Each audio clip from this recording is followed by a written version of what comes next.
আন্তর্জাতিক অপরাধ ট্রাইব্যুনাল একের বিচারকরা ডিজিএফআই ও র্যাবের গোপন বন্দিশালা বা আয়নাঘর পরিদর্শনের সিদ্ধান্ত নিয়েছেন। চিফ প্রসিকিউটরের আবেদনের পরিপ্রেক্ষিতে ট্রাইব্যুনাল এই সম্মতি দেয়। পরিদর্শনের দিনক্ষণ এখনও নির্ধারণ করা হয়নি, তবে রাষ্ট্রপক্ষের পাশাপাশি আগ্রহী আসামিপক্ষের আইনজীবীরাও পরিদর্শনের সময় উপস্থিত থাকতে আজ মৌখিক আবেদন করলে ট্রাইব্যুনাল তা গ্রহণ করেন। এর আগে চিফ প্রসিকিউটর বলেন, প্রচলিত আইন এবং আন্তর্জাতিক অপরাধ ট্রাইব্যুনালের বিধিমালা অনুযায়ী প্রয়োজন হলে বিচারকরা ঘটনাস্থল পরিদর্শন করতে পারবেন।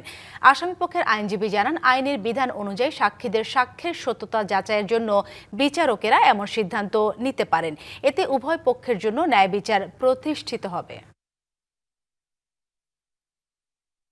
আসামিপক্ষের ডিফেন্স কাউন্সিলগণ ট্রাইব্যুনালের বিচারকগণের ডিজিএফ এর বন্দিশালা ভিজিটের সময় যাইতে পারবেন এবং এই ব্যাপারে যে সময় এবং তারিখে মাননীয় ট্রাইব্যুনালের বিচারকগণ ভিজিটে যাবেন তার আগে ডিফেন্স